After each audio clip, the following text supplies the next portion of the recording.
नमस्कार दोस्तों, स्वागत करता हूं आप सभी मित्रों का एक बार फिर से हमारे इस चाणक्य नीति के एक और ज्ञानवर्धक और नॉलेजेबल वीडियोस में।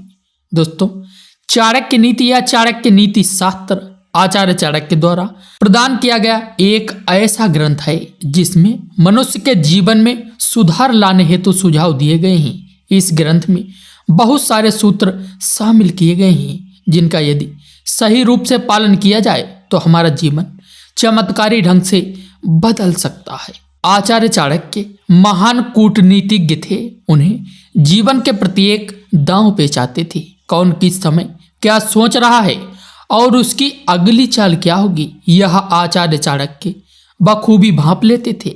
अपने इन्हीं प्रयोगों के बाद चाणक्य ने इस महान ग्रंथ की रचना की थी, जिसे पढ़ने पर हमें मनुष्य के विचित्र स्वभाव एवं उनकी सोच के बारे में पता चलता है।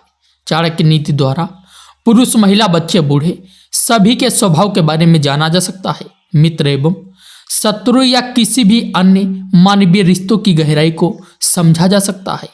इन सभी रिश्तों को जिस नज़र से हम नहीं देख सकते, उस नजरिए को इस ग्रंथ में समझाया गया है। आचार्य चाणक्य ने इस ग्रंथ में ढेर सारे नीति सूत्र दिए हैं जिन्हें पढ़ने और समझने से हमें काफी फायदा होता है। आज इन्हीं सूत्रों में से हम कुछ आपके सामने प्रस्तुत कर रहे हैं जो महिलाओं से जुड़े हैं। मित्रों, चाणक्य ने महिलाओं के बारे में काफी कुछ कहा है। उनका स्वभाव, उनकी फितरत, उनकी सोच और वे किस समय किस तरह से बर्ताव करती हैं, इन बातों पर खास अध्ययन किया है चाणक्य जी ने। चाणक्य जी बताते हैं कि महिलाएं भरोसे के लायक नहीं होती। यह सुनकर शायद आपको गुस्सा आ रहा हो, लेकिन उनके ऐसा कहने के पीछे भी ठोस तथ्य शामिल हैं।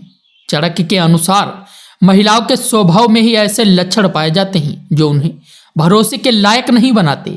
ऐसा इसलिए क्योंकि वे कोई भी बात अपने तक अधिक समय तक सीमित नहीं रख पाती। अपनी बात दूसरों तक ले जाना उनकी आदत होती है। इसीलिए आप उनसे जो भी बात बांटेंगे वह दूसरे व्यक्ति तक ना जाए, इसकी गारंटी कम होती है। इसीलिए चाणक्य महिलाओं को भरोसेमंद नहीं मानते हैं।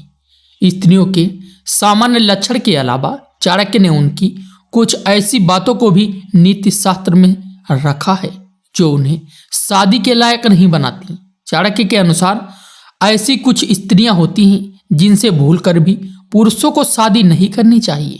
मित्रों, चाणक्य जी कहते हैं कैसी स्त्री से भूलकर भी विवाह नहीं करना चाहिए।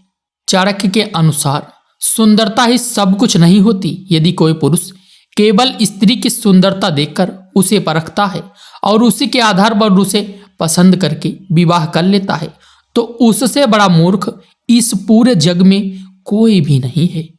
विवाह के लिए स्त्री के संस्कार, उसका स्वभाव, उसके लक्षण, उसके गुण अवगुणों के बारे में जानना चाहिए। इन सभी तथ्यों पर विचार करने के बाद ही स्त्री का विवाह के लिए चुनाव करना चाहिए। अन्यथा सुंदरता के आधार पर गलत चुनाव करने से वैवाहिक जीवन सुखी नहीं रहता है। आचार्य चाणक्य ने अपने इस श्लोक में स्त्री के संस्कार पर खास महत्व दिया है। वे कहते हैं कि अच्छे संस्कारों वाली स्त्री घर को स्वर्ग बना देती है। वह पति और उसके पूरे परिवार का ख्याल रखती है। लेकिन बुरे संस्कारों वाली स्त्री सब तहस नहस कर देती है। चाणक्य के अनुसार यदि स्त्री सुंदर नहीं है लेकिन उसके संस्कार अच्छे हैं तो पुरुष को उससे विवाह कर लेना चाहिए, क्योंकि यही वह स्त्री है जो उसके भविष्य को सुखद बनाएगी। ऐसी स्त्री उसे एक श्रेष्ठ परिवार भी देगी। लेकिन इसकी जगह यदि ऐसी स्त्री को चुन लिया जाए जो संस्कारी नहीं है और परिवार की अहमियत नहीं समझती तो न केवल शादी बल्कि सभी रिश्ते नाते टूट जाते हैं। ऐसी स्त्री अधार्मिक होती है। वह रिश्तों पर विश्वास नहीं करती, पल पल वह रिश्तों को तोड़ने का विचार करती है। ऐसी स्त्री परिवार के सुख के बारे में विचार नहीं करती बल्कि सभी को दुख पहुंचाती है।